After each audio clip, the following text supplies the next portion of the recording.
Think deep, trade smart. This video is presented by Meitou Investing. Hello, what's up guys? Welcome back to another Meitou video. After a brief pullback recently, the market has returned to a new record high. And I have a lot of people asking me about what I do to deal with these market risks and how I stay on top of the stock market's decline. For today's video, I will be introducing the most suitable hedging methods that every retail investor can use. First things first, we need to be clear that no one can predict the stock markets, and a correction could happen anytime for any number of reasons. But let's face it, opportunity always comes along with risk. And if you tiptoe around and thinking about cash is king and don't really want to participate at all, you might miss out on a lot of great opportunities. And before I go into today's topic, I want you to ask yourself these questions. Are you someone who is not optimistic about the short to midterm future? Or you're worried about that the market has reached a new record high and you want to start hedging your investments. But at the same time, you don't want to miss out any potential opportunities. If any of these are your concerns, then what should you do to hedge your risks? For today's video, I will start with a brief overview of the common strategies that people use to hedging. Then I will introduce and explain the strategy that I often use, and that is option. I will also go through some of the basic terms as well as a case study to demonstrate the basics of option trading.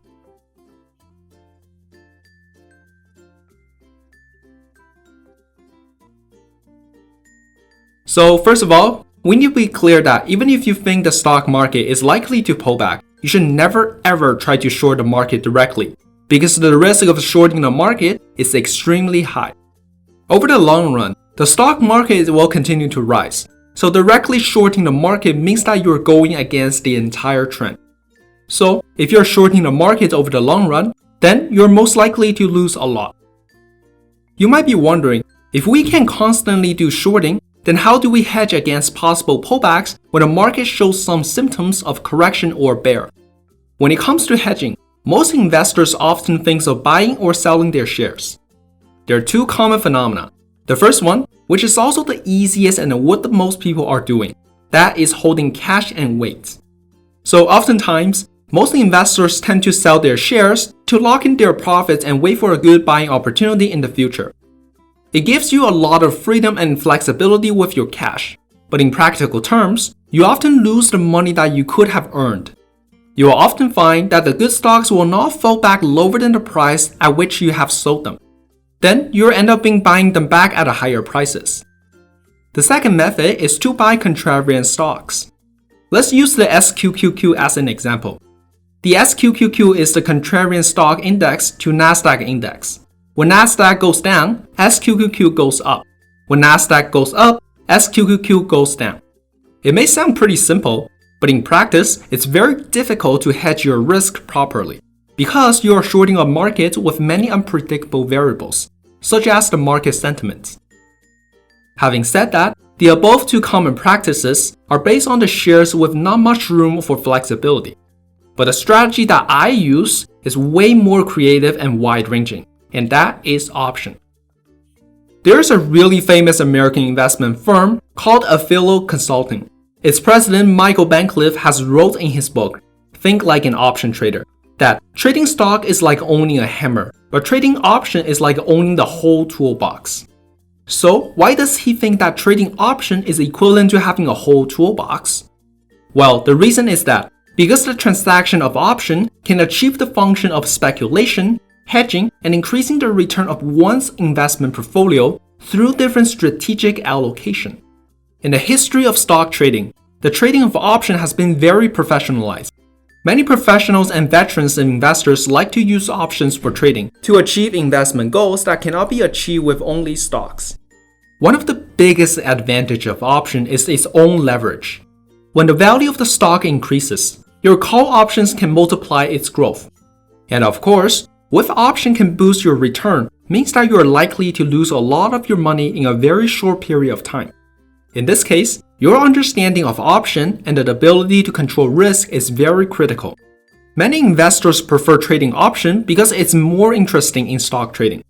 So if you already have a large part of your capital investing in stocks, then you can really consider investing a small amount of money into option trading to learn and practice it. It will not only make your investment more interesting, you will also get a chance to open a window of opportunity for more gains in the future. So, having said about so many advantages of option, you might be thinking, how do beginners start learning option? First, you have to understand what option is. So, an option is a contract between two parties that gives the buyer the rights to buy or sell the shares from the other party at an agreed price before the expiration date. This agreed price is called the strike price. But you have to be really careful that an option is not an obligation, it is a right. So the buyer pays the seller an option premium, and the seller makes a profit by selling the premium.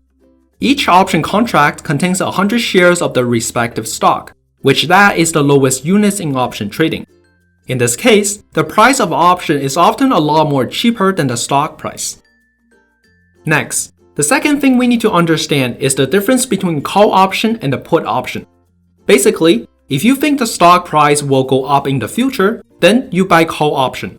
As the price of the stock goes up, the value of your call option will go up. Because a call option means that you sign a contract with the other party to buy the stock at a certain price. In this case, since the price has been agreed in advance, as the future owner of the stock, you definitely want the stock to be worth as much as possible in the future. So, when the stock price goes up, the value of the call option also goes up. The put option works exactly the same way. By contrary, if you're bearish about the future of a stock, you can buy the put option, which when the stock price falls, the price of the put option rises. Here I have an example from my own past trading to help you fully understand how option works. This example is on Apple's call option trade that I did last year. Back in May of 2020, when Apple was trading at about $369 a share before Apple announced a split. This is a quote from Yahoo Finance with an option quote due in a month. If we take the $365 strike price, you can see that the cost of each option is around $15. And if Apple's stock goes up by 3% or up by $11 to $380 a share, the price of the option will also go up by about $10 to about $25. Thus, your return would be $10 divided by $15 equals 66.67%. But if Apple's stock price drops by about 3% or $11 to $358 a share, your option would be only worth about $5, and your investment would have a loss 66.67%. This is because of the nature of an option that it comes with its own leverage. So, if you're really bullish on Apple in the short term, but don't have a lot of money to spend on it, then you might need to consider buying call option to leverage your investment to get a higher yield. On the other hand, if you're really bearish about Apple in the short term, instead of selling your shares, you can consider buying a put option to hedge against a potential pullback. Now, I'm sure some of you have already figured out why is the strike price at $365 while the stock price is at $369 a share. It means that if you exercise option trade, you're only going to make $4. But the option contract is not $4, it's $15. So where does the extra $11 comes from?